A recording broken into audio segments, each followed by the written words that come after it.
Cognitive science is the interdisciplinary scientific study of the mind and its processes.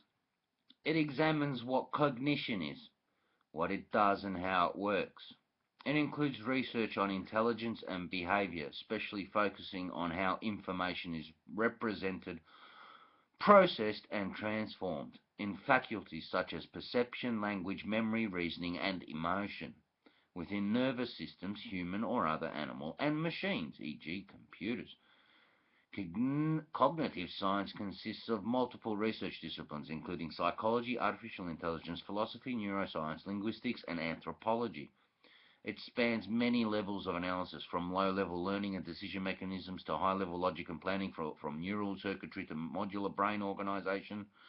The fundamental concept of cognitive science is that thinking can be best understood in terms of representational structures in the mind and the computational procedures that operate on those structures.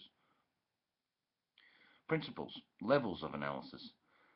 A central tenet of cognitive science is that a complete understanding of the mind/brain cannot be attained by studying only a single level. An example would be the problem of remembering a phone number and recalling it later. One approach to understanding this process would be to study behavior through direct observation. Of course, a person could be presented with a phone number, asked to recall it after some delay, then the accuracy of the response could be measured. Another approach would be to study the firings of individual neurons while a person is trying to remember the phone number. Neither of these experiments on their own would fully explain how the process of remembering a phone number works. Even if the technology to map out every neuron in the brain in real time were available, and it were known when each neuron was firing, it would still be impossible to know how a particular firing of neurons translates into the observed behavior. Thus, an understanding of how these two levels relate to each other is needed. The embodied mind, cognitive science and human experience, says the new sciences of the mind need to enlarge their horizon to encompass both lived human experience and the possibilities for transformation inherent in human experience.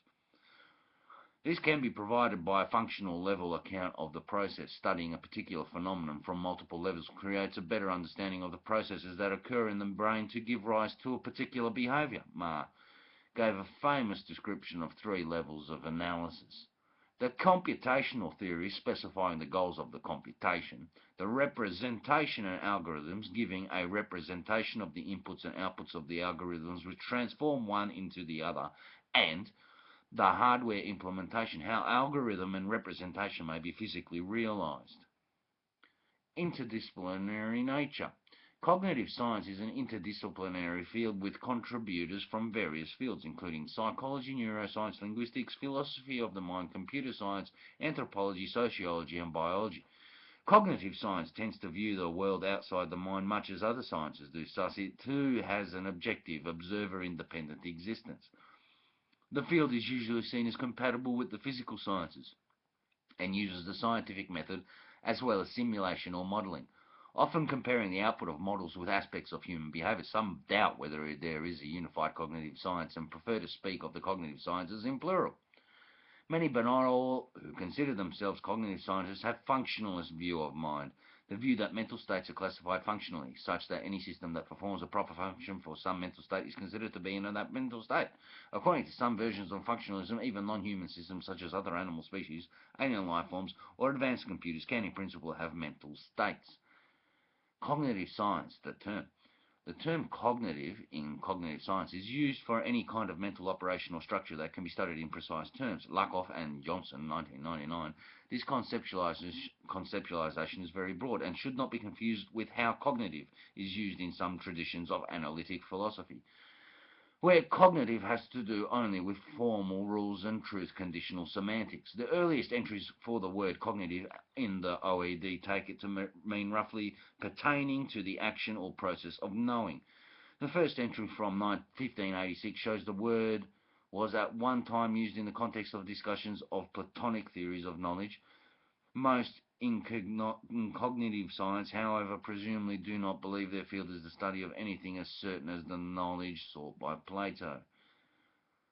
Scope. Cognitive science is a large field and covers a wide array of topics on cognition. However, it would be recognized that cognitive science is not equally concerned with every topic that might bear on the nature and operation of the mind or intelligence.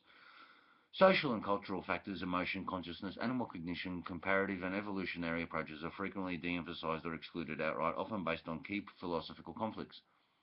Another important mind-related subject that the cognitive sciences tend to avoid is the existence of qualia, with discussions over this issue being sometimes limited to only mentioning qualia as a philosophically open matter. Some within the cognitive science community, however, consider these to be vital topics and advocate the importance of investigating them. Below are some of the main topics that cognitive science is concerned with. This is not an exhaustive list, but is meant to cover the wide range of intelligent behaviours. See the list of intelligent behaviours. It's an inset.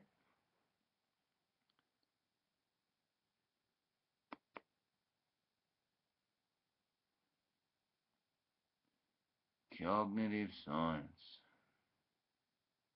Wow.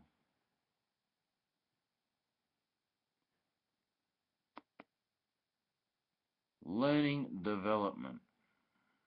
Learning and development are the process by which we acquire knowledge and information over time. Infants are born with little or no knowledge, depending on how knowledge is defined. Yet they rapidly acquire the ability to use language, walk, and recognize people and objects.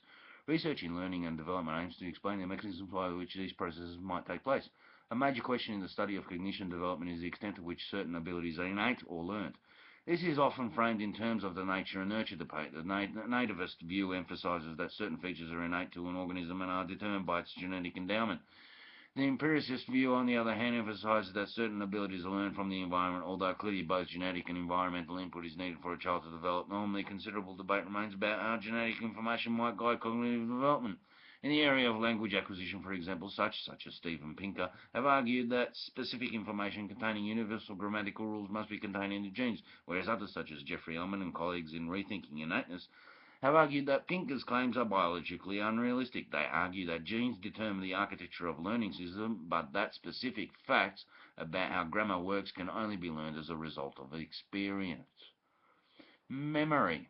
Memory allows us to store information for later retrieval. Memory is often thought to consist of both a long-term and short-term memory. Long-term memory allows us to store information over prolonged periods, days, weeks, years. We do not yet know the practical limit of long-term memory capacity. Short-term memory allows us to store information over short time scales, seconds or minutes. Memory is also often grouped into declarative and procedural forms. Declarative memory, grouped into subsets of semantic and episodic forms of memory, refers to our memory for facts and specific knowledge, specific meanings, and specific experience. Who was the first president of the United States? Or what did I eat for breakfast 4 days ago? Procedural memory allows us to remember actions and motor sequences, e.g., how to ride a bike, and is often dubbed implicit knowledge or memory. Cognitive scientists study memory just as psychologists do, but tend to focus in more on how memory bears on cognitive processes and the interrelationship between cognition and memory. One example of this could be that mental processes does a person go through to retrieve a long-lost memory, or what differentiates between the cognition process of recognition, seeing hints or something before remembering it, or remembering something in context, and recall, retrieving a memory as in fill in the blanks.